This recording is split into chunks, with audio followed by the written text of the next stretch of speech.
Bonsoir mesdames et messieurs, vous aimez le sport, merci de nous rejoindre sur Canal Algérie pour le 9e numéro de votre émission 52 minutes chrono. Aujourd'hui bien évidemment on reviendra sur le sacre de notre équipe nationale à prime en Coupe arabe FIFA, un succès suivi d'une grande liesse populaire hier à l'arrivée de l'avion qui transportait les joueurs et toute la délégation et les encouragements bien évidemment du président de la République aujourd'hui, M. Abdelmajid Tebboune qui les a reçus lors d'une cérémonie à partir de 11h que vous avez d'ailleurs suivi sur toutes les chaînes de la chaîne nationale, de la télévision nationale. Dans la deuxième partie, la partie omnisport, vous aurez droit à un gros plan sur le handball à Skikda, ville de handball par excellence. Et puis Skikda, pas uniquement ville de handball, puisqu'on va parler de gymnastique avec un gros plan et surtout des portraits croisés sur des fillettes qui pratiquent cette noble discipline. Tout cela avec nos invités et notre consultant maison qu'on retrouve avec grand plaisir, Nordine Hani, qui va se faire un plaisir de présenter notre invité pour aujourd'hui. Il connaît son père, il connaît l'athlète. Donc, je connais son père avant lui. Quand j'ai connu son père, on jouait dans le même poste. Il était handballeur, on jouait dans le même poste. Il m'a appris beaucoup de choses, j'ai appris beaucoup de choses de lui. Et quand il a quitté, il est rentré au service militaire. Et donc j'étais junior, j'ai pris sa place en équipe fanion des groupes laïcs. Donc et son fils est devenu champion du monde. Est devenu champion du monde. Sur le 800 mètres. Vous l'aurez deviné, c'est Djabir Garni, bonsoir. Bonsoir. Et c'est Djabir, un plaisir que tu sois parmi nous. Merci, un petit retour parmi vous, on va dire. Merci pour cet accueil. Voilà, il faut rappeler que tu as été l'un des seuls, on va dire que vous n'êtes pas le seul à hisser le drapeau national et l'hymne Qassaman qui a retenti à Paris en 2003 lors des championnats du monde avec une belle médaille d'or sur le 800 mètres, difficile à décrocher, il faut le rappeler. Oui, très. Je ne vais pas dire que j'étais le seul parce que en fait on était deux. Mais comme généralement on regarde plus malheureusement les valides que le para-olympique, il y avait aussi Mohamed Allak aussi qui avait fait aussi juste après un sacre au championnat du monde paralympique à Paris. Mais tu étais le premier. Exactement, donc non protocolaire on va dire, c'était la première fois non protocolaire, c'est une chose qui est restée quand même ancrée dans mes souvenirs, sachant l'histoire qui nous lie avec la France et surtout la communauté algérienne qui est là-bas, qui est installée en France et ça leur a fait vraiment plaisir. Donc, le fait de voir Qassaman retentir... moi, ce que j'avais fait, quand j'ai gagné, la première réplique que j'avais dite à l'époque, c'était que le fait de voir le président français ainsi que le Premier ministre debout pour mon drapeau, et je sais que ça a fait ça c'est fort. Ça fait beaucoup de mal pour eux, mais bon, pour nous c'est réconfortant, on va dire. Voilà, c'est un résultat et c'est un exploit historique que vous avez arraché avec les tripes puisque vous étiez bien préparé avec un papa bien malade à l'époque pour vous mener à cet exploit sportif. Avec nous, comme chaque Sidi Ahmed Bouraïb pour revenir sur la réalité internationale. Sidi Ahmed, bonsoir. Bonsoir. Voilà, donc avec grand plaisir quand on retrouve toute l'équipe, puisqu'on était à Oran dernièrement. Nordine Hani, quelle impression vous a laissé surtout cette émission concernant les Jeux méditerranéens? Tout d'abord, c'était la joie donc, de voir que tout le monde était satisfait de ce qui se faisait à Oran. Bernard Amsalem n'a pas tari d'éloge, même s'il est né à Saïda, mais c'est quand même quelqu'un qui connaît bien l'Algérie. Notre ami tunisien qui était là-bas, le vice-président de la fédération de karaté, qui a beaucoup plus mis en exergue le travail d'Oran, donc les Jeux méditerranéens que n'importe quel autre Algérien. Donc on était contents et puis voilà, donc quelques jours après c'est cette coupe arabe, donc on est sur un nuage encore. Sur un nuage, surtout après ce sacre arabe, tu as suivi toute la compétition je présume? Oui exactement, même de retour quand j'étais sur le bateau, dans le bateau en venant sur Alger, il y avait un monde fou, nous on était au quart de finale contre le Maroc, donc il y avait une tension et Je pense qu'on a gagné une équipe, une nouvelle équipe, une relève. J'espère que cela ça va être contagieux pour d'autres sports, on va dire. Voilà, ça va être la locomotive pour les autres sports. Exactement. Alors, on va revenir sur cette réception et surtout cet hommage rendu par le président de la République, Abdelmajid Tebboune, qui a reçu aujourd'hui au Palais du Peuple donc, toute la délégation et surtout les joueurs qui ont brillé de mille feux lors de cette compétition. Et M. Tebboune qui affiche sa fierté par rapport aux joueurs de l'équipe nationale, au staff et aux dirigeants. Une très belle réception en présence également des membres de l'équipe du FLN. Nordine Hani, c'est devenu une belle coutume. Hein. À chaque fois qu'il y a une consécration, l'État algérien est bien présent pour honorer ces sportifs. Absolument, et puis il faut dire qu'il n'y a que le sport qui peut ramener de tels événements. En 2019, c'était la Coupe d'Afrique, là c'est la Coupe arabe. Le sport peut faire sortir tout un pays. Tout le monde était uni dans les quatre coins de l'Algérie, dans les 58 wilayas. C'était vraiment quelque chose de formidable. C'est un message qu'il faut faire passer, que le sport est un vecteur qui est capable de faire réagir beaucoup de monde. En plus, pour moi, je reste sur ma position comme toujours, être reçu par le président de la République, c'est un honneur pour les sportifs et surtout c'est une façon de dire que l'État suit le sport algérien. Oui. Et comme disait Nordine juste avant, c'est que le sport aujourd'hui, c'est la vitrine d'un pays. Oui. Donc je pense qu'on devrait plus s'intéresser au sport, et investir dans ce cadre, parce que dans les autres pays, en Europe ou que ce soit aux États-Unis, c'est devenu comme une nouvelle armée. Parce que maintenant, c'est les guerres, c'est technologique aux sportifs à travers les différents Jeux olympiques ou d'autres championnats du monde. Donc c'est là où on va quantifier un petit peu la puissance d'un pays, s'il est dans le rang mondial ou pas. Voilà, et le moment magique à Nordine Hani, c'est au moment où les joueurs se rapprochent et les dirigeants se rapprochent du président de la République pour immortaliser cet événement et être encouragé. Le plus gros sentiment qu'on peut avoir, hein, c'est de se sentir fier d'être algérien par des moments pareils. Le peuple, comme un seul homme. Hein, exactement, mais c'est une reconnaissance. C'est une façon de reconnaître les efforts. Voilà. L'image, elle est forte. Donc, transmission de génération. Les premiers à avoir honoré l'Algérie en tant qu'équipe nationale du FLN, l'équipe du FLN. Rien de plus symbolique.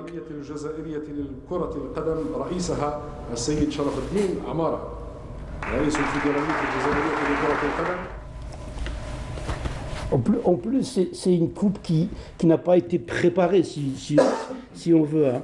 Non, ça n'a pas été préparé. Ça a été de courte durée, donc il y a eu cet amalgame des joueurs de l'équipe A avec des joueurs locaux qui ont fait sensation. Hein. Des joueurs locaux qui ont fait sensation. Oui, ça montre que le travail est en train de se faire et ça a été fait. Un travail qui perdure. Parce que là, on avait un petit peu peur au départ, personnellement, de voir l'équipe A partir. Qu'est-ce qu'on aura ? Maintenant, ils nous ont montré qu'on peut avoir une relève et l'équipe nationale peut être présente dans tous les championnats qui vont arriver. Ah oui, le trophée, en plus, il est magnifique. Ça va être un casse-tête pour Belmadi. Hein. Quand on voit les Chetti, quand on voit les Ben Aïada, quand on voit les Mziani aussi. Mziani, voilà, il va être très difficile à faire. Le choix des joueurs qui vont participer à cette Coupe d'Afrique. Ah ouais, exactement. Moi, j'ai été quand même ému par leur ferveur quand même, hein, parce qu'ils sont partis jusqu'au bout. Surtout la finale et le plus beau but quand même avec Yacine qui a. Et puis l'entraîneur, lui, il a connu cette ferveur déjà en tant que joueur. Hein, au retour de Darman. Il y avait eu cette. Je pense que c'est une belle image aujourd'hui de voir le foot algérien. Pris par des anciens sportifs qui ont fait quand même, qui ont construit l'histoire du foot algérien et qui reprennent le flambeau en tant que dirigeants et entraîneurs et de montrer leur capacité à diriger une équipe, les deux équipes, que ce soit Prime ou l'équipe A, et d'arriver quand même à une concentration comme ça. Par contre, j'ai pas vu le gardien là, Issoul Bolhi. Tu vas le voir, t'inquiète pas.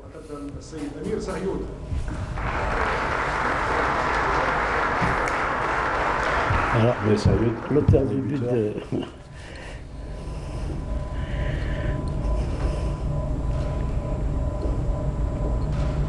Le président de la République qui connaît très bien donc, le sport et le football, il encourage à sa manière donc, les joueurs. C'était un moment magique et c'était juste après, le lendemain donc, d'une nuit blanche ici à Alger après l'arrivée. Voilà, à l'arrivée ici à Alger où il y avait le Premier ministre et ministre des Finances Ayman Abdelrahman qui a reçu toute la délégation à l'aéroport Houari Boumedienne. Là également, c'était un moment fort, le moment où l'avion a atterri sur le tarmac de l'aéroport. Et comme par magie, la porte s'ouvre, laissant droit du beau vert, les couleurs nationales, représentées dignement par ces joueurs. Et c'est également avec une grande fierté que le Premier ministre et ministre des Finances, Ayman Ben Abdelrahman, encourage.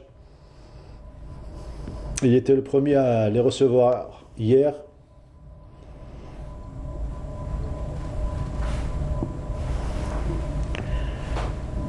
Comme vous le disiez, Nordine Hani, il n'y a que le sport qui peut apporter ce genre d'émotion. C'est mérité parce que c'est des joueurs qui se sont donnés vraiment à fond. C'est la seule équipe qui a joué pratiquement des finales à tous les matchs. Hein. On a joué le Maroc, on a joué la Tunisie, on a joué le Qatar, on a joué l'Égypte. Ouais, on a joué l'Égypte. C'est vraiment des... Le pays organisateur, l'Égypte, le Maroc.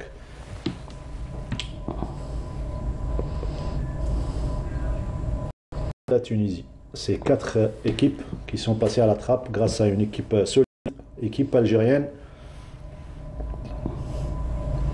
Brahimi qui a mérité son titre de meilleur joueur. Hein. Il a été étonnant dans cette... Jusqu'au bout, vraiment jusqu'au bout. Jusqu'à la dernière seconde, il était là, présent. D'ailleurs, c'est lui qui clôture en marquant le deuxième but d'une manière. Ouais, exactement, c'est un beau but. Moi, je m'attendais à ce qu'il fasse un petit truc, mais bon, heureusement qu'il l'a pas fait. Mais l'essentiel, c'est qu'il a marqué, et c'est le plus important. Et l'homme du tournoi, bien évidemment. Des images fortes. Voilà, c'est pratiquement au mois de décembre, on va terminer en beauté cette année 2021. Avec ce titre arabe en attendant la Coupe d'Afrique des Nations, prévue le 9 janvier. Ah, maintenant, c'est la Coupe du Monde. Hein. On va aller chercher plus loin maintenant. La Coupe d'Afrique, on l'a déjà eu. Hein. On a le droit de rêver. Et Sid Ahmed, juste après cet accueil chaleureux, il y a eu l'accueil chaleureux de la population, toute la population qui attend l'arrivée depuis 14h jusqu'à 20h16, où l'avion avait atterri sur... Alors, des milliers de gens qui sont sortis dans ce froid la nuit, c'est vraiment quelque chose de vraiment beau à voir. Sentez que cette population qui portait cette équipe. Le bus qui a avancé progressivement, longer donc les ruelles de la capitale. Les Verts qui sont arrivés à leur hôtel vers 1h du matin, c'est dire qu'il y avait encore des gens qui attendaient les joueurs à 1h du matin. C'était hommes, femmes et enfants. Hein. C'était toutes les catégories d'âge. Vous n'êtes pas sortis Moi, ils sont passés du côté de la LN, donc j'entendais le bruit, mais il faisait froid pour aller. J'ai été en 2019, j'ai été pour Omdurman, mais là, c'est... J'étais présent, Sid Ahmed, en 2019, dans un climat différent. C'était l'été, c'était vers 14h, en plein mois de juillet. Mais il y avait aussi autant de monde. Hein. C'est-à-dire que les Algériens, ils défient le froid, la chaleur pour leur équipe, pour leur héros. Ouais, fier comme un petit enfant dans le années. Ah oui, et puis c'est des joueurs qui ont été surpris, qui ne connaissaient pas ça. Hein. Bougra a connu en tant que joueur, mais il y a des jeunes joueurs. Moi, je voyais le jeune Cheti, il était. Il ne croyait pas ses yeux de voir un peuple entier sortir. Mais ça, c'est ce qu'on a vu à la télé. Donc, ici à Alger, il fallait voir moi, j'ai pu voir ce qui s'est passé donc, dans les 56 wilayas, et même à l'étranger. Hein, même à l'étranger, c'est quelque chose de formidable. Ouais. Formidable. À l'étranger, justement, Seyd Ahmed, on revient sur le match surtout et la ferveur que ça a donné cette rencontre et cette victoire de 2-0 face à la Tunisie. Très suivi ce match, notamment en Turquie. En Turquie, alors on va voir des images. Là, c'était dans un bateau, hein, sur un bateau, des Algériens qui suivaient le match. Alors ça, c'était avant le match, pendant le Qassaman.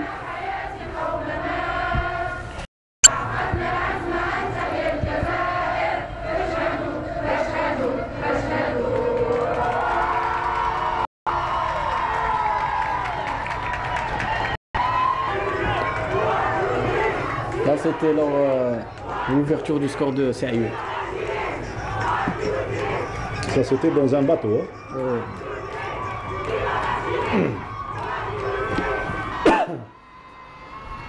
Là, c'était à la fin du match, le deuxième but. Je veux dire que leur équipe, même sur la... Ah oui, maman, mère. On remercie notre Sami Achichou qui nous a procuré ces belles images. Qui nous a récolté surtout ces belles images qu'on vient de suivre. Moi, j'ai vu de belles images venant de Palestine. Ouais. Les Palestiniens, on avait l'impression que c'était l'équipe de Palestine qui remportait la Coupe arabe. Ils ont fêté de la même manière que nous, hein, cette Coupe arabe. Bah, je pense que ce soit l'Algérie ou la Palestine, c'est un seul pays. Pour nous, c'est la même chose. Eux, ils se sentent plus algériens peut-être que d'autres pays arabes. Donc, vous savez très bien que l'histoire qui nous lie avec ce pays elle est forte. Hein, elle est forte. Elle n'est pas forte, elle est ancrée. Donc, un Algérien, quand moi, on m'a posé une question, pour les Algériens, quand ils sortent leur drapeau algérien, tout de suite, ils ont le drapeau palestinien, bah, je dis il fait partie de notre peau. Donc, automatiquement, eux, déjà, ils se sentent algériens. Donc, au-delà de l'effet historique qu'il y a, que ce peuple-là nous aime beaucoup et je pense que nous aussi. Voilà.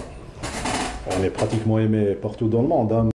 Les pays arabes, mais aussi d'autres pays qui nous apprécient et qui nous respectent, notamment sur le plan sportif.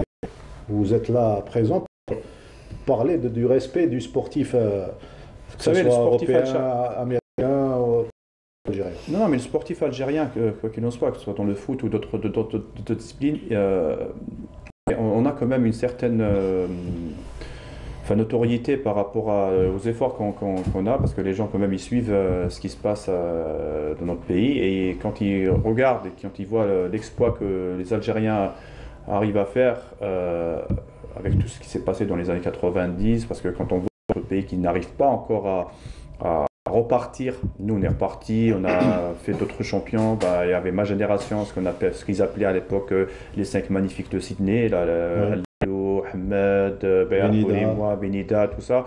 Et après nous, même s'il y a eu une petite pause, mais quand même il y a eu après Ben Yekhlef, Soraya Haddad et Tawfiq Makhloufi après. C'est vrai qu'il nous faut encore un peu plus maintenant ne plus être timide. Ouais. Moi je pense que le sport algérien est un peu encore timide et je pense qu'on pourra encore plus faire. Inch'Allah. Alors, c'est une équipe, Seyd Ahmed A', consacrée donc aux joueurs locaux, mais les joueurs professionnels tels que Mahrez et ceux qui évoluent en Europe notamment ne pouvaient pas rester indifférents par rapport à ce résultat et par rapport à ce sacre obtenu. Alors exactement, on va voir les images. Il y a Adlan Gdiwara qui est très actif sur les réseaux sociaux, qui a rendu hommage à cette équipe A'. Il était de tout cœur avec là la belle image avec Mboulhi qui soulève la coupe. Gdiwara qui était présent sur les réseaux sociaux pour accompagner aussi le capitaine Riyad Mahrez. Le peuple algérien est fier de vous, hein, des mots vraiment très forts. Oui, alors là c'est David Beckham qui a aussi félicité l'Algérie. David Beckham qui était présent au stade, et avec Gianni Infantino, le président de la FIFA, et Collina, l'arbitre. Et il a vu une très belle équipe algérienne. Je pense qu'il voulait voir avec le président de la Fédération algérienne de foot pour y signer ici, moi je pense, dans un club algérien. Peut-être. Voilà. Voilà, donc on a fait le tour de la question. Il reste, c'est avec ce VTR qu'on va donc intégrer la partie omnisport. Message des autres athlètes qui ne sont pas footballeurs, mais des autres sportifs. Message récolté par Linda Teboul, des athlètes qui félicitent à leur manière toute l'équipe nationale. Alors, ça va venir. السلام عليكم. معكم الاخ محمد رضوان متسابق في رياض الدريفت. نشكر الفريق الوطني على كاس العرب، ان شاء الله على عقب كوب دافريك وكوب دي موند، ان شاء الله ندوها في كاع لي ديسيبلين في الجزائر ان شاء الله، ونشكر جمعيه اف سي سي سي. السلام عليكم، حمد سعيد ملاكم من تيزي وزور، ونقول المنتخب الوطني يعطيهم الصحة، فرحونا بزاف والعقوبة ان شاء الله على كوب دي موند. السلام عليكم.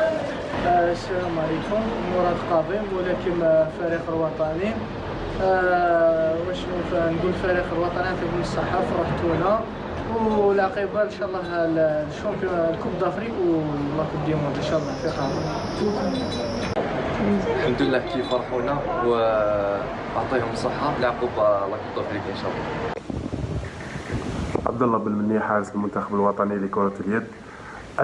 ألف مبروك لأبطالنا اللي كانوا حقيقة محاربين في هذه البطولة، وإن شاء الله القادم أفضل وبطولات أكبر إن شاء الله. السلام عليكم. من ملعب 5 جويلية لألعاب القوى نهنئ الفريق الوطني لكرة القدم على تحصله بكأس العرب، ونتمنى له كثير من النجاحات القادمة في كأس إفريقيا وكأس العالم، وهذا ما شجعنا أيضا على رفع الراية الوطنية في ألعاب البحر الأبيض المتوسط إن شاء الله. مبروك للفريق الوطني الجزائري، فرحتونا وفرحتوا كل الشعب الجزائري. يعطيكم الصحة على هذا الكأس وهذا التتويج. العقوبة الماخر إن شاء الله، العقوبة البطل الإفريقية وكأس العالم إن شاء الله. رانا كاع معاكم. Voilà, merci. Le dernier, c'était le sympathique Sidi Ali Boudina, quart de finaliste aux Jeux Olympiques de Rio, mais pas que, puisqu'il est bien loti au niveau du championnat du monde. Et c'est le neveu de notre ami Nordin Hanni. Et l'ami le grand ami la coïncidence fait bien les choses. On a en direct un message d'un ancien champion du monde, voilà, qui va nous donner son message. Va le dire.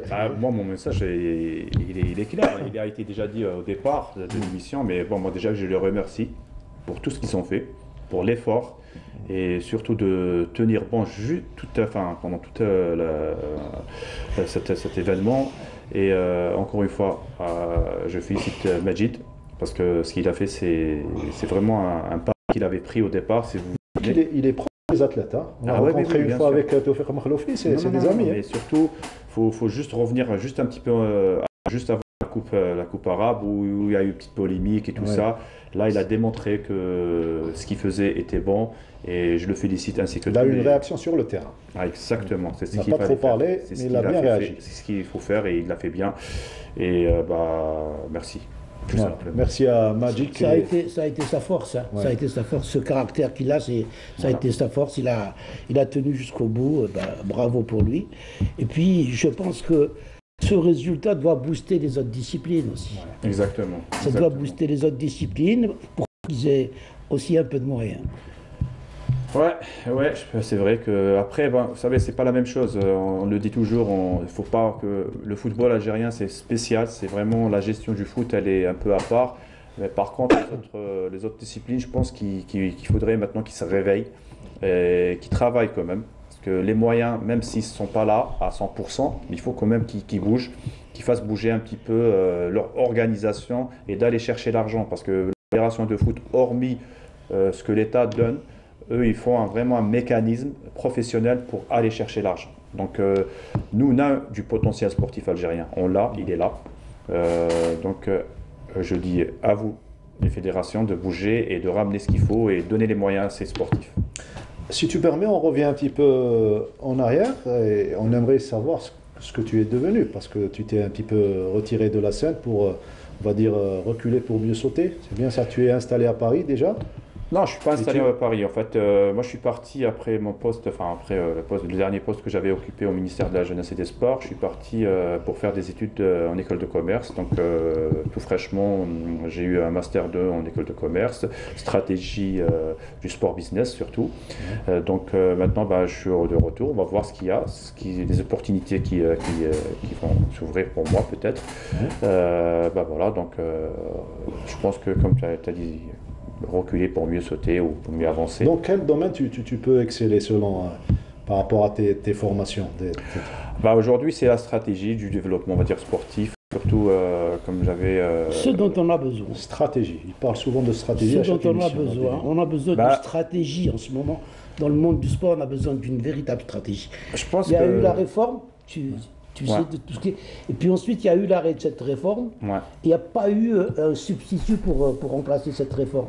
Et on a continué, on est tombé dans un sorte de professionnalisme dans tous les sports qui n'est pas vraiment... Donc, on n'a pas fait Nordin. Notre problème, c'est que on a eu je le dis, vous pouvez revoir toutes les émissions qu'on a eues, je pense, dans le passé. On a eu des champions, on a eu des nouvelles générations de sportifs. Mais côté on va dire administratif, dans les cadres du sport algérien, on n'a pas eu de relève. L'ancienne génération nous a peut-être donné quelques bonnes, on va dire, frayeurs dans le sport et tout. Mais par contre, aujourd'hui, on a des cadres, mais ils ne sont pas formés au sport, l'actualité du sport, parce que les choses évoluent, le sport évolue. Nous, on est encore à l'ancienne et d'ailleurs, regardez... Il manque une mise à jour. Il y a une forte mise à jour à faire. Moi, j'ai toujours dit que les sportifs, une fois qu'on arrête notre carrière, il faut qu'on part se former pour revenir avec un bagage et surtout pas uniquement faire des écoles. C'est ce que tu as décidé de faire donc personnellement. Personnellement, bien sûr, parce que moi, quand j'étais là-bas, le ministère ne pouvait pas payer mes études. Donc, j'ai pris en charge ma formation tout seul. Et alhamdoulilah, donc je ne regrette pas. Je pense que ce que j'ai eu, grâce à certaines personnes aussi du comité olympique qui m'ont un peu aidé, en l'occurrence M. Mustafa Barraf, il faut le dire, parce qu'il a été là, parce que j'avais besoin d'une structure où, avec mes études pour travailler, comme ils appellent un stage de pratique, et j'ai été gardé. C'était au comité olympique français, où j'ai passé maintenant 3 ans quand même sur place, dans la cellule communication et événementielle. Donc j'ai eu la chance de travailler avec cette structure où j'ai organisé avec eux des jeux, ça s'appelle des jeux des jeunes, un truc de collégiens, scolaires, et ça, on va dire 95 qui ont participé, donc c'est une belle expérience. Et là, vous voyez le sport différemment. Pardon? Vous voyez le sport différemment. Je vois beaucoup de choses différemment, pas uniquement le sport, même le développement, comme disait Nordin, le développement du sport business en Algérie, il est vraiment fait d'une façon archaïque, si je peux me permettre. Il n'y a aucune stratégie qui fait que les fédérations puissent être indépendantes et ramener leur argent eux-mêmes, toujours en train d'attendre les subventions de l'État. Quand vous voyez qu'une fédération algérienne d'athlétisme qui a des ambitions, mais qui n'arrive pas à décoller depuis des années. Donc je pense qu'il faudrait avoir une nouvelle stratégie, une approche économique pour avancer, pour être plus souple. Mais on ne va pas tirer uniquement sur les fédérations. Mais tu disais tout à l'heure, Nordin, c'est un tout. C'est un tout, c'est que l'administration ne suit pas. Il faut qu'il y ait vraiment une réforme sur l'administration sportive, parce qu'on ne peut pas gérer le sport administrativement comme une administration normale. Ça y est, il faut que vraiment... Par exemple, je vais juste une petite parenthèse, c'est que les virements, pour que les sportifs puissent aller s'entraîner, ils durent 3 mois. 3 mois, ça y est. Donc la préparation est déjà finie. Donc on ne peut pas faire ça. On ne peut pas se permettre aujourd'hui. L'argent, il est là. C'est pas que les moyens, plutôt. Les moyens sont là. Mais pour qu'ils arrivent chez les athlètes, ils mettent du temps. Au ministère de la Jeunesse et des Sports, par exemple, si vous faites une demande de stage, ils vont l'accepter. C'est pas qu'ils vont pas l'accepter. Mais l'argent ne suit pas rapidement. Après, l'administration ne suit pas. Alors, vous avez toute une préparation physique générale qui saute. Voilà, exactement. Et c'est une perdition dans la préparation, sachant que cette année, on a un événement majeur en Algérie, et que les sportifs algériens on est obligé, c'est qu'on le veuille ou non, on est obligé d'être dans le carré, dans le trio, dans le classement général. Et ça ne sera pas facile. Et on ne peut pas c'est pas facile, mais on peut. On est un peu en retard, mais on peut. Je ne parle pas dans le vide, mais on peut. Si voilà, la décision est prise avant la fin de l'année, oui, on peut, parce qu'on a des sportifs déjà qui se préparent peut-être comme des îlots, comme voilà, des électrons libres un petit peu, comme c'est Dali, comme il y a Teleki, il y a la Holo un peu partout, et dans d'autres sports, dans le boxe aussi. L'escrime avec Dani Adam. Voilà, exactement. Donc, si on arrive à prendre une bonne décision, comme la décision qui a été prise pour les Jeux méditerranéens, parce que c'est une décision qui a été prise par le président de la République et le Premier ministre, pour débloquer la situation, il faut débloquer cette situation par rapport au sport de haut niveau. Parce que le fait de mettre une personne, moi ou n'importe qui, c'est pas la personne qu'il faut, c'est que l'administration, il faut qu'elle bouge. Il faut qu'on essaye d'enlever cette crasse, si on peut dire. Voilà. Il y a aussi une révision des statuts aussi par rapport aux composantes des différentes fédérations. Ah ça c'est sûr. Les statuts, il faut les revoir parce qu'aujourd'hui, je pense que les présidents ils ont les mains vraiment liées.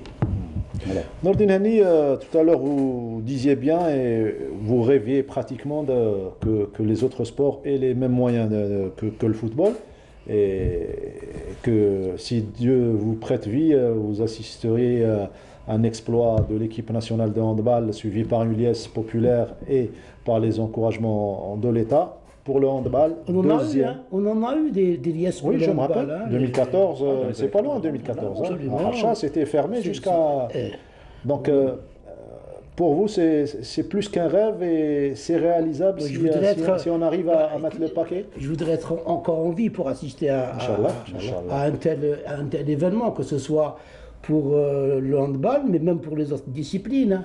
Je parle spécialement le handball parce que c'est le premier sport sur le plan résultat et le deuxième sport populaire après le football.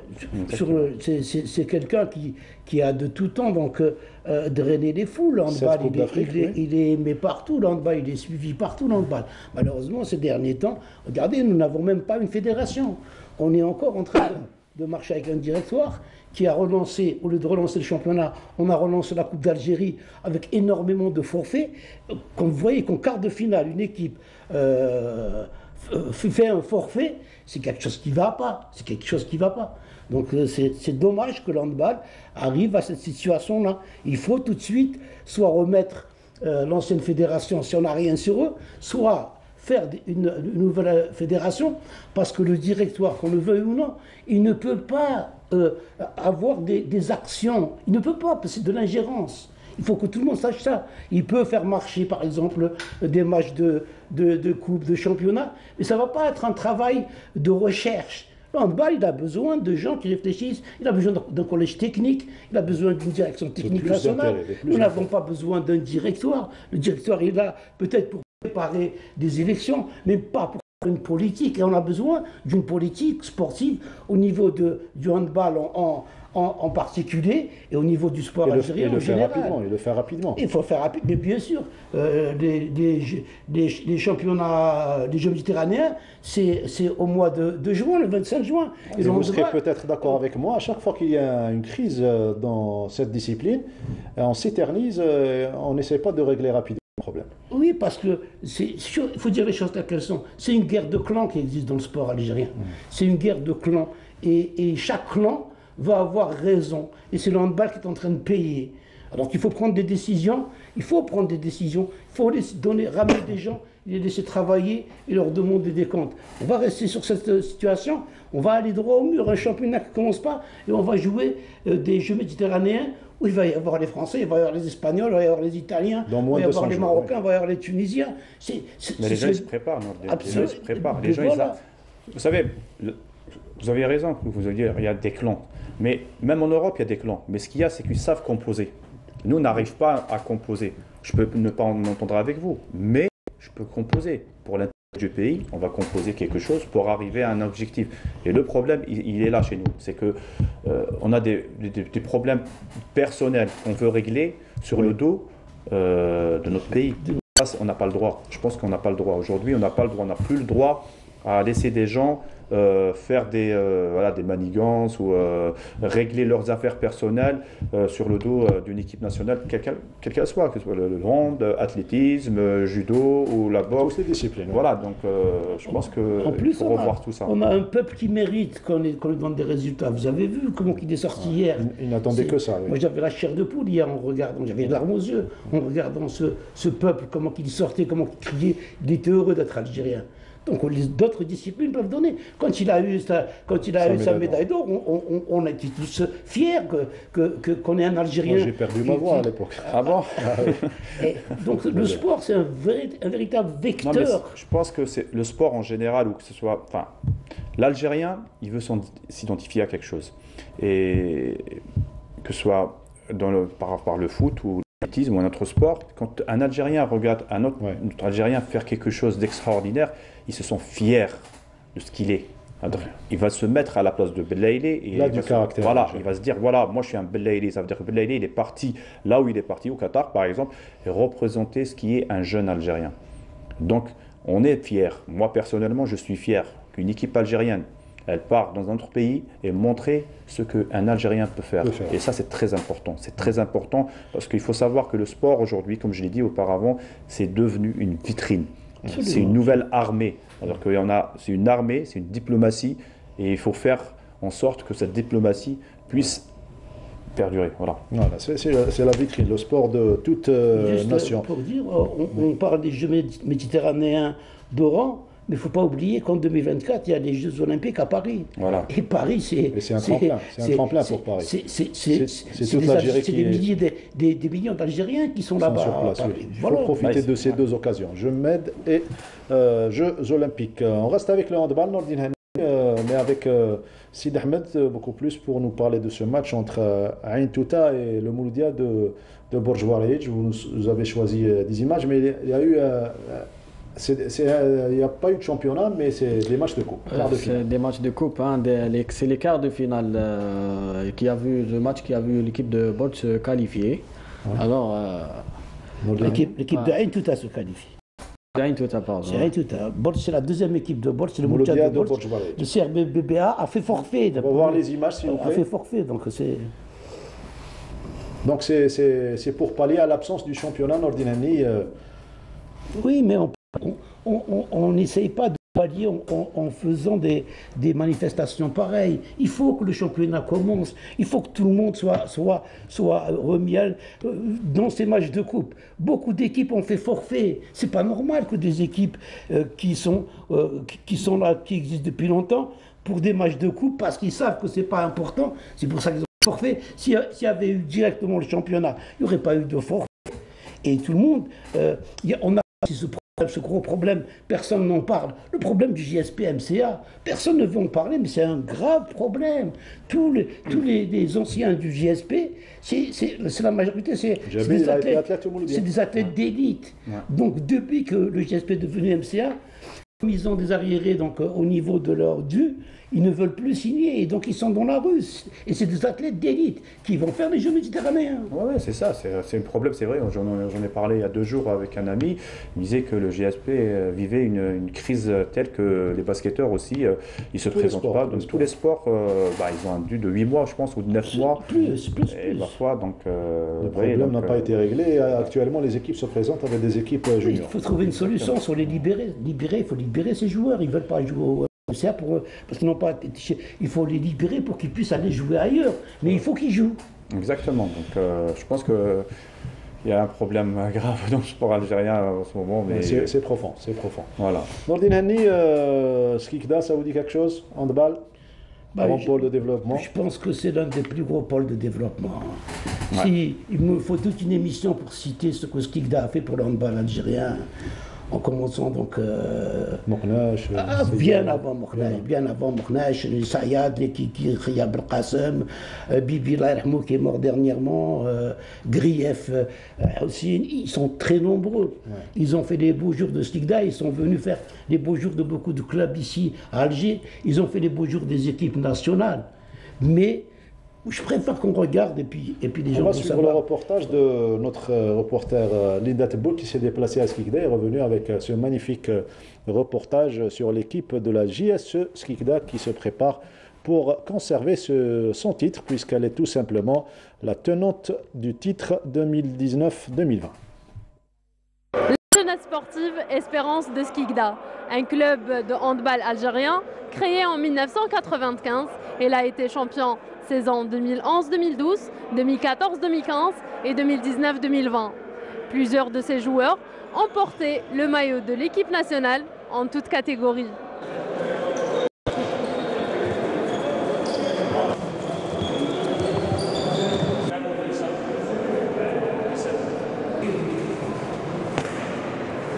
Le handball à Skikda a tout le temps existé, notamment dans la période coloniale. Il y a tout le temps eu du handball ici. On manquait de palmarès et ce club est venu justement pour réparer une erreur de l'histoire, entre guillemets, puisque depuis l'avènement de ce club, le palmarès de Skikda en matière de handball s'est enrichi. Espérance Skikda, c'est le club phare تاعنا, c'est رانا في الدار كما يقولوا. On y est et on travaille avec beaucoup d'amour.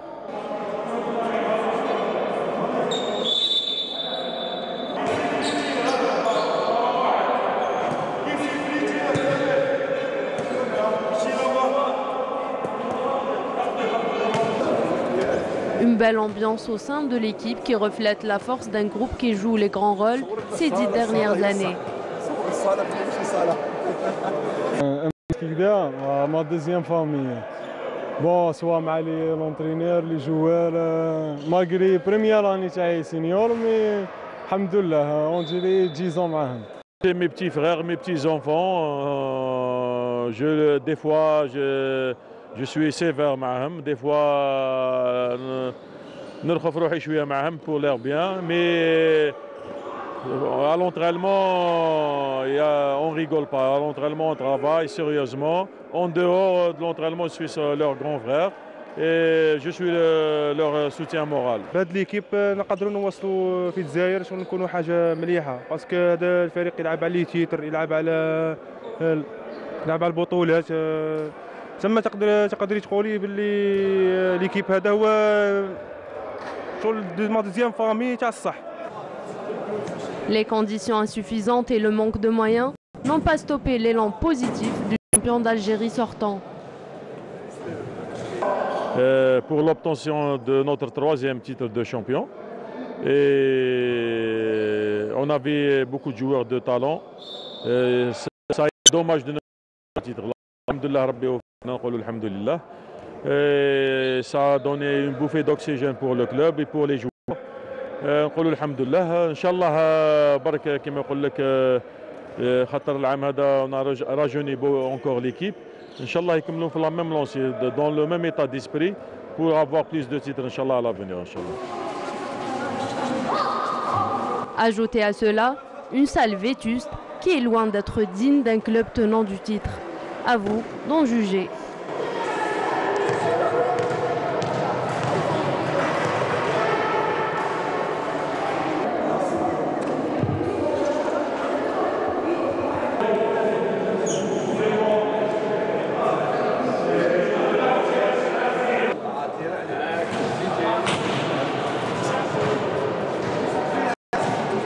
يعني احنا نطلبوا كي العاده. يعني انا في الفريق هذا عندي من 2006 وعندنا نعاني من المشكل هذا 15 سنه، وحنا الامل تاعنا صالح. احنا رايحين نروحوا وما اللي نلقاو لا جينيراسيون اللي طالعه مساكن يستفادوا منها ان شاء الله.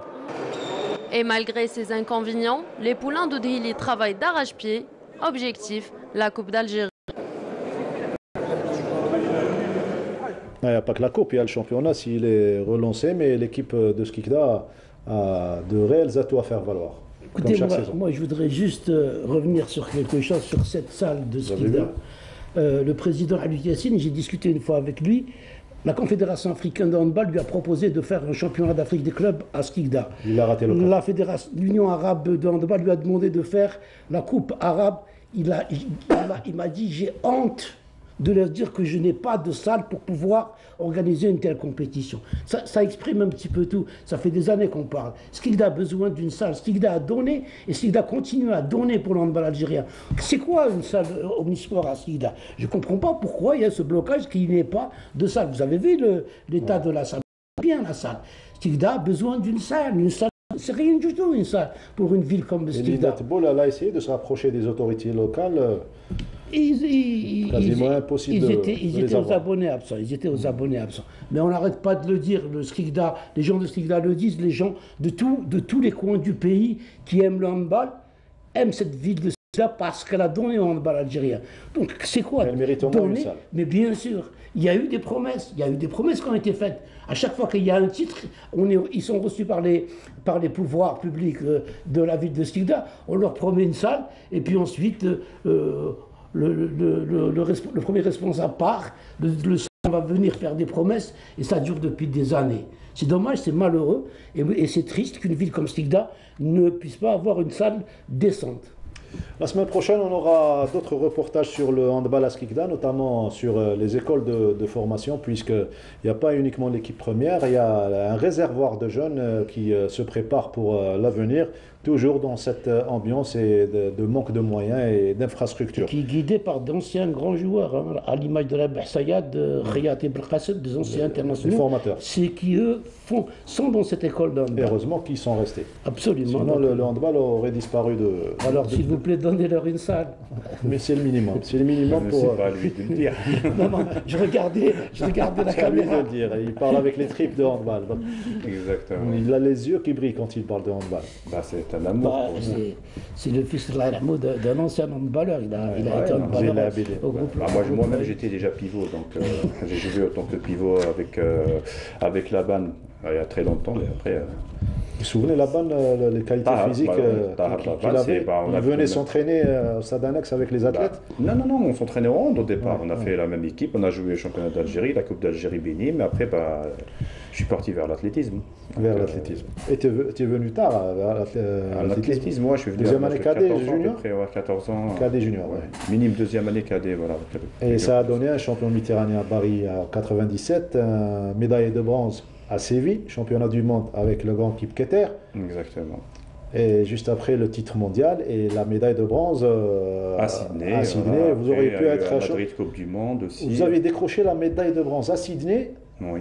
Sur le 7e ou le 6e couloir. Exactement, je me suis décalé vraiment. C'est rare, c'est rare. Parce que vous auriez pu gagner la course. J'étais enfermé et comme tu le sais, toi, cette finale-là est très importante parce que j'étais blessé et grâce au docteur Baba qui a quand même fait des prouesses pour que je puisse courir. La plante des pieds, c'est ça? Non, j'avais une élongation 3e degré au niveau de l'ischio et on n'avait pas le droit à l'époque d'utiliser ce qu'on appelle l'anesthésie. Non, pas la corticoïde, l'anesthésie locale pour que je puisse courir. Et il a fait des prouesses pour que je puisse ne pas avoir trop mal et courir. Et alhamdoulilah, donc ça il y avait une équipe en or, c'est l'âge d'or de l'athlétisme. Il y avait Bayer Rahouli avec vous à l'époque, 5e. On oublie souvent ce résultat. Parlant de Bayer Rahouli, toute la carrière qu'elle a eue, champion du monde junior, plusieurs fois finaliste mondial et olympique, qui se retrouve aujourd'hui avec, je ne sais pas si vous savez, le problème qu'il y a eu au niveau du ministère de la Jeunesse et des Sports. Son poste budgétaire qui se voit annulé après 2 ans d'attribution. Donc c'est anormal. Et en plus, on lui demande de rembourser ce qu'elle a perçu comme salaire. Et la faute, elle est administrative. Donc, comme on parlait tout à l'heure par rapport à l'administration, c'est l'administration qui fait des erreurs et c'est à l'athlète de rembourser quelque chose qui a été fait par d'autres personnes qui méritent plus de respect. Même moi, je ne cache pas, mais moi, comme moi, je suis déjà fonctionnaire, donc il y a eu un petit problème et ça a été réglé avec le DG des Sports. Mais pour vous dire qu'il y a énormément de problèmes administratifs au niveau de la jeunesse, le ministère de la Jeunesse et des Sports, je pense que le ministre en place, il va revoir tout ça. Je pense qu'il vient d'arriver. Il y a eu des textes en ce sens pour que les athlètes... Il y a un texte, ils sont en préparation. Absolument. Il ne faut pas aussi tout rejeter sur le ministère parce qu'ils sont en train de faire la bureaucratie, comme tu l'as dit. C'est la bureaucratie. Des procédures pour intégrer tous les sportifs de haut niveau. Ça, je l'ai vu et je peux le confirmer. Il y a des choses qui sont en train de se faire par rapport à ça. Mais il a fallu combien d'années quand même? Il a fallu combien d'années pour que ça se fasse? On change de décor. Si je peux me permettre. un petit message par rapport à Baya. Donc il faut vraiment revoir, et j'appelle Monsieur le ministre pour revoir ce problème-là, parce que la fille quand même elle a représenté dignement l'Algérie. Donc voilà. C'est vrai. Elle a été championne du monde. C'est la seule qui a décroché un titre de champion du monde en triple saut. En triple saut dames, c'était en 98. Voilà, exactement. Donc je pense que mon message ne va pas aller. Méditerranéenne, 5e olympique, donc c'est pas là. Voilà. Donc, et champion d'Afrique à plusieurs reprises. Voilà. Un petit coucou à Baya, notre petite sœur. Espérons que ça sera réglé. On va changer de décor et parler de basketball cette fois-ci avec le championnat d'Algérie, 4e journée. Donc Sid Ahmed, vous avez couvert donc un match qui a opposé l'USM Alger au Wydad de Boufarik. Exactement, une victoire, on va dire sans surprise du Wydad de Boufarik à la salle plutôt de Raïs Hamidou. Alors plus de détails dans ce reportage. Un début de match très équilibré avec deux défenses très bien en place et qui renvoient tous les ballons. 3 points à 2 en 6 minutes de jeu. Le premier carton est remporté par les visiteurs 15-6. Après un début de deuxième manche à l'avantage des visiteurs, les locaux se reprennent, mais l'écart reste tout de même considérable, 37-19.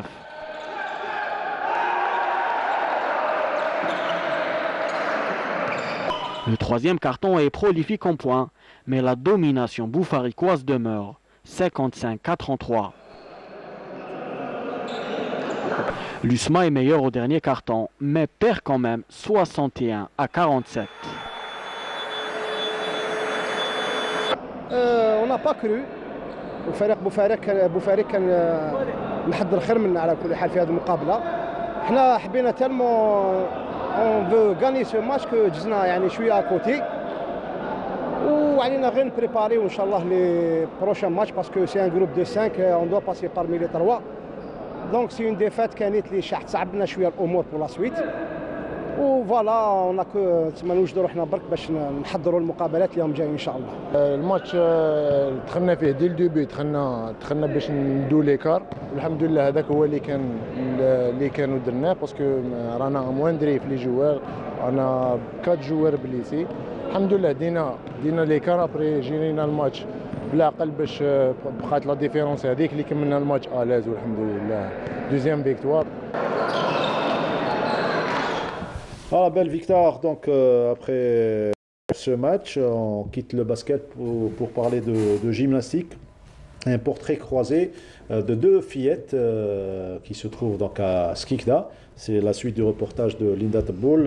Deux fillettes se prénomment Assil et Sérine. Vous aurez certainement le plaisir de les découvrir ce VTR.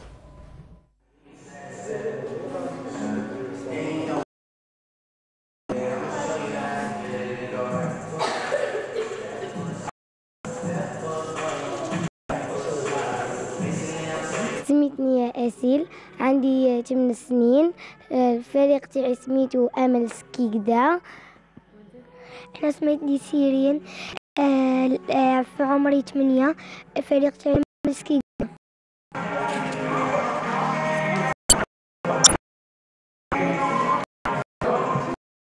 بديتها مع الشيخ ديدين. كنت نحبها بزاف، لابد كنحبها بزاف. انا بديتها مع مريم، بعد شافني الشيخ وليت ننطيني معه وانا ما زلت نحبها بزاف اكثر. بديت من الصغر اكثر ما نحبها.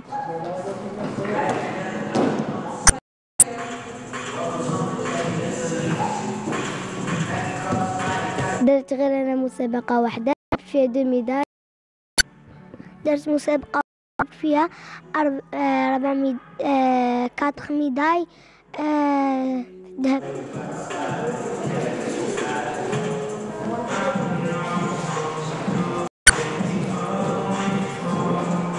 حققوا نتائج جد جيدة. هذه سيرين تحصلت على 4 ميداليات ذهبية على راتي غير على بار.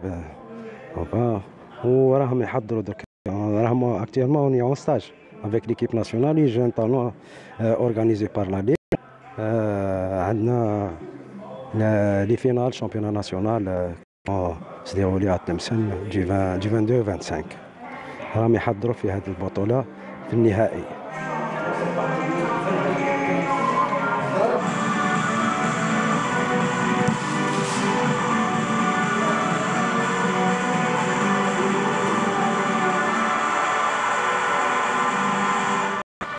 الحق أنا هو الأولى ونكون دايما الأولى. أنا تاني حابة نكون ديما الأولى وديما الأولى. أنا تاني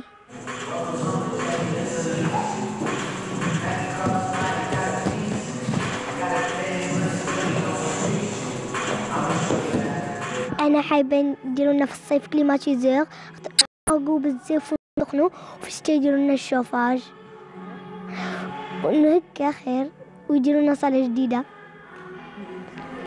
أنا تاني حابة هكيك يديرو لنا كيما سيرين حابة نديرو.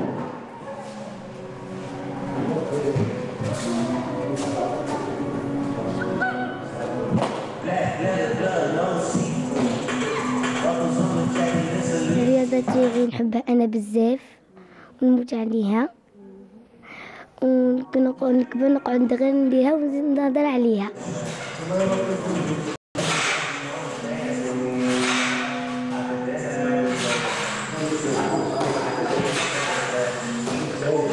أنا بابا وماما قاعد واقفين عليا باش نوصل.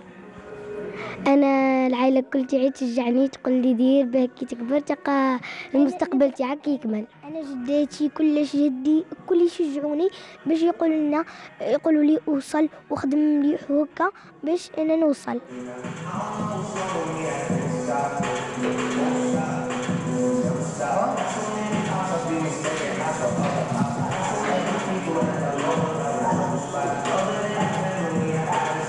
ميرسي وإلى اللقاء المرة الجاية نتلاقاو. باي باي.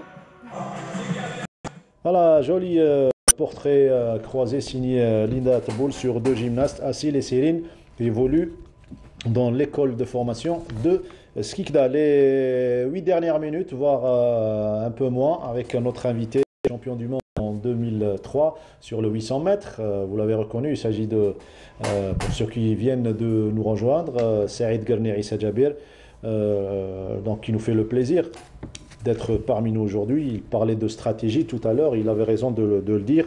Il parlait surtout de le mode d'emploi pour réussir et surtout pour sauver notre sport. Et c'est avec un grand plaisir qu'il propose ses services au sport, n'est-ce pas? Je pense que je ne suis pas le seul, mais on est quand même un certain nombre de personnes qui sont prêtes à donner pour le sport algérien pour que on puisse arriver à faire quelque chose. Mais comme je disais tout à l'heure à Nordin, c'est qu'on manque de stratégie. Vraiment, c'est que, et en plus, avec la nouvelle vague qui a eu au niveau central du ministère de la Jeunesse et du Sport, beaucoup de cadres ont quitté le ministère, ceux qui sont partis en retraite ou ceux qui ont été carrément arrêtés.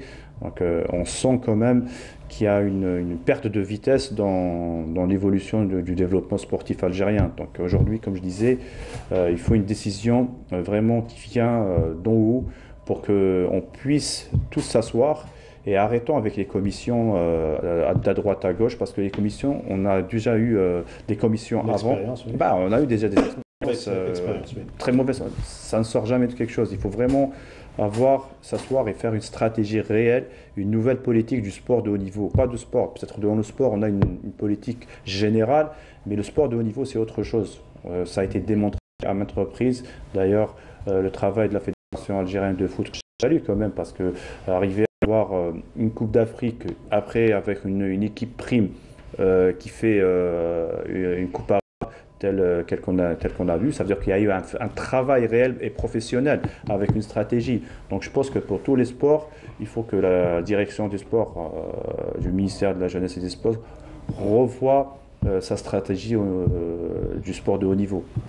Moi, c'est ce que je pense aujourd'hui. Surtout à l'approche des Jeux méditerranéens et des Jeux olympiques. Pas que, parce que faut savoir que les Jeux méditerranéens, c'est un tremplin ou c'est, on va dire, un repère pour les Jeux de Paris 2024 qui sont dans 2 ans quand même. Ouais. Et on sait très bien que les préparations olympiques, elles se fait bien avant. Et déjà, les Jeux méditerranéens, il y a ceux qui sont déjà prêts.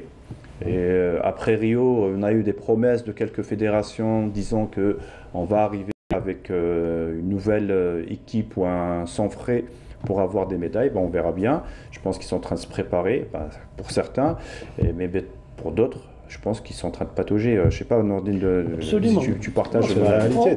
On peut mettre les cadres qu'on veut. Si on n'a pas une politique sportive qui est bien définie, on ne peut rien faire. Chacun travaille à sa manière. La façon dont est le sport, on a besoin de gens au niveau du ministère, de gens qui ont pratiqué et qui ont étudié en même temps, parce qu'il va y avoir cette avance de savoir quelles sont les solutions, parce qu'ils sont passés par ces étapes-là. Donc si on continue à avoir des gens bureaucratiques, on avancera pas. C'est la bureaucratie que tu le disais tout à l'heure. C'est différent des autres secteurs. Le sport, il n'y a pas d'arrêt dans le sport. C'est le timing. Bah oui, on ne peut pas s'arrêter, parce que si on a un blocage administratif, l'administration, elle doit être là, mais elle doit être revue. Une administration sportive plus souple, plus élastique. Ça veut dire que les décisions doivent se faire rapidement. On n'a pas le droit d'attendre 2-3 jours pour prendre une décision. Un directeur général des sports, je pense, dès qu'il a un dossier, il fait marcher. Je pense qu'au ministère, ils le font. Mais après, une fois sorti de l'administration centrale, c'est là où ça bloque. On manque d'efficacité, selon vous? Pas d'efficacité. Je dirais que... rapidité. Il faut une planification. Il faut une planification. Comme on planifie pour le sportif, on doit planifier pour les actions qui accompagnent la carrière. Même sans ça, parce que des fois, on a de bonnes volontés. Il y a des gens qui font le travail, mais... Comme je disais tout à l'heure, c'est qu'avec les autres secteurs, parce qu'il n'y a pas que le ministère de la Jeunesse et des Sports qui est dans une préparation, parce qu'il y a aussi le ministère des Finances, il y a la fonction publique pour certaines opérations. Et là, c'est là où ça bloque, parce que c'est des administrations, pour eux, c'est carré, c'est un simple, c'est comme ça. Pour lui, c'est la même chose pour tout le monde. Mais c'est pour ça que je vous ai dit, il faut que tout doit être revu par des décisions politiques et fermes, que le sport, tous les dossiers qui doivent venir du ministère de la Jeunesse et des Sports doivent se faire très rapidement et pour relancer le sport algérien. Pratiquement les 30 dernières secondes. Déjà, on va te remercier d'être venu. C'est moi qui vous remercie. C'est un plaisir de discuter avec vous et surtout d'être avec toi, Mortar. Parce qu'on se connaît depuis des années et toi aussi tu es athlète. Et tu as parlé de Nordine et de moi, mais toi aussi tu as été un grand champion avec aussi. 2 amis. Voilà. Merci. Donc, un dernier mot, un petit coucou à la famille, les bons. Déjà, je salue ma mère. Un gros bisou à ma mère. Et comme tu avais l'habitude de la piste, hein. Un gros bisou comme ça. J'ai fait un coucou, moi aussi. Voilà, ma mère. Et ça te portait chance pour gagner tes courses. Hein. Inch'Allah, bien sûr. À l'époque. Et un gros bisou à ma petite famille, ma femme, mes enfants et à tout le mouvement sportif algérien. Merci Jabir. Peut-être un petit mot d'encouragement pour notre jeune recrue. J'espère que, déjà, je veux dire, je suis enchanté parce que c'est la première fois que je le vois et je suis ravi déjà. Et j'espère faire avec lui beaucoup de démissions. Pourquoi pas. Voilà, et de partager surtout. Je pense qu'il aura un défi à faire avec les Jeux méditerranéens, donc j'espère qu'on aura un plaisir de partager des moments avec lui. Inch'Allah. Et welcome, comme on dit. Merci. On termine sur cette bonne note d'optimisme et on remercie notre champion, grand champion, donc Saïd Garni Issa Jabir. Nordine Hani, on se retrouve lundi prochain avec Sid Ahmed de Bouraïb. Merci à toute l'équipe technique du studio numéro 7, à leur tête notre réalisateur Khalifa Balaman. Voilà, et Nasserine Salimi au Scriptana. Quant à moi, je vous donne rendez-vous lundi prochain pour un autre numéro riche en informations.